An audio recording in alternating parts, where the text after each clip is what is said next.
Hi friends, it's Dave from Southgate Imaging. So today we have a bit of a treat. So today I'm going to review a Yamaha LL6. So this is firmly in Yamaha's mid-range as opposed to the FG and FS 800s that I've reviewed in the past. So this is a dreadnought size body, so that's LL.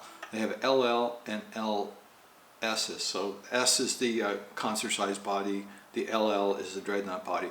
Then in the line they go LL6, which is basically solid Engelmann spruce top and layered rosewood back and side. Then it goes to LL16, which is solid rosewood back and side, and LL26, which are made in Japan, and I think there's a 36, so they go up. So this is the kind of entry level of the LL series. These are just smoking guitars, there's no question. So let's just take our time and walk through it. So the LL series, the first thing is you move into the 1 3/4 inch neck at this point. When you're in the FS series, you're into I think a 1 11/16, so a smaller neck.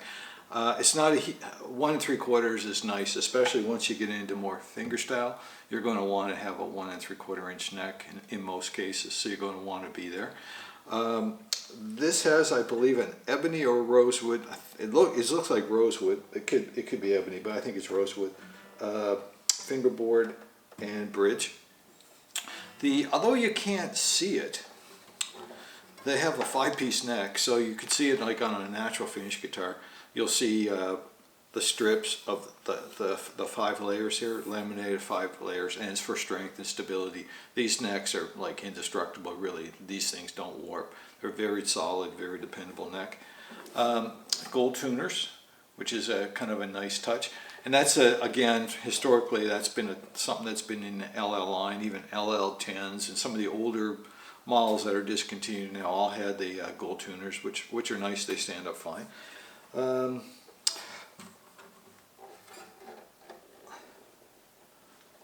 Heel strap here, which is a little bit unusual, but that's where Yamaha is putting them. Let's see what else. Oh yeah, and the binding. So basically the full fretboard binding, the binding around the headstock, and the body of the guitar here, which is nice. So you bang it, you're just banging plastic, you're not banging and denting wood. So that's really the nice thing with that. It feels nice, it doesn't look gaudy. On some of them, as they go a little bit overboard with that kind of stuff, they tend to look a bit gaudy. Nice pick guard. Black is interesting. It's not normally my favorite color, but I don't dislike it either. According to J.P. Cormier, I'm going to take this with a grain of salt. He's convinced that the black Yamaha guitars sound better than any other color. And he says he's confirmed that with some of the attacks in Yamaha Canada. I don't know, maybe that's true. The L series, so it's firmly a step up from the FS, FGs. It's a nice comfortable level. They come in with a non-powered pickup. So it's basically you plug in, you generally you can go into an amp and then to a PA or whatever, but you don't have volume control. So there is a pickup, you can plug in, but you don't have volume controls. So it's kind of entry level. They sound pretty good, they're not a bad pickup, but they do have a pickup. So for the cost of these retail right at about $800 Canadian, and used, you'll see them for $550 to $650 in Canada. So in Canada, with their taxes, an $800 guitar is really a $1,000 guitar after HST tax. Used, these are smoking values at anywhere between $550 and $650. So you're firmly into a nice mid-range acoustic that plays really good, that sounds really good, rosewood. So they're a nice value point. You don't have to spend $1,000 on a guitar. So that's where these are at. So let's take a few minutes and just do a little sound test here, and we'll see what you think of this.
So that's how they sound, and to my ears, just coming through the Norman B18 cedar, the cedar is warmer. There's no question the cedar is warmer.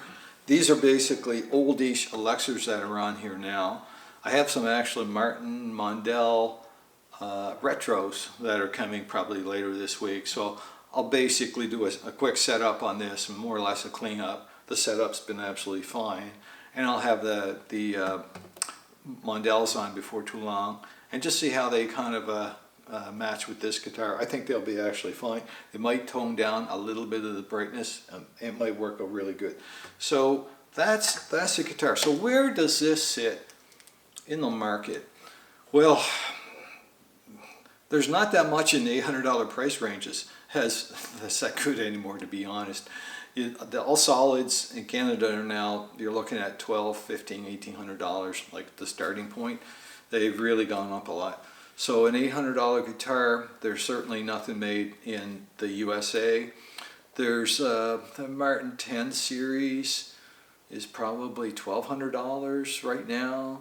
I mean, they're probably comparable, but retail to retail, the Yamaha, the LL6 is going to underprice that by like $400 or $500 Canadian.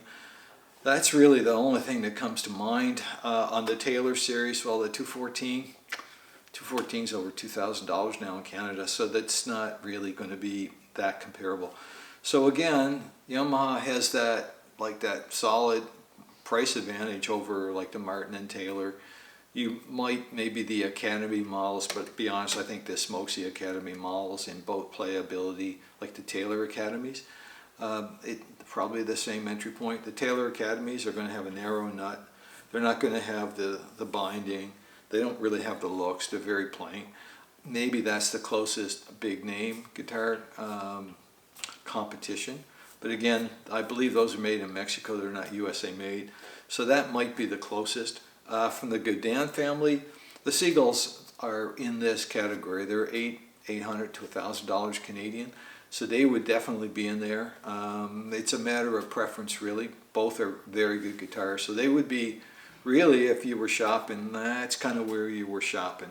Probably what I'll do in the future is I'll just do a kind of, I'll call it a mid-range square off, and we'll pull out the cedar Norman I have, and we'll square off against the Yamaha and see how that feels. But anyway, I hope you enjoyed the review, and there's more to come on this guitar. It's not the last time you're going to see it.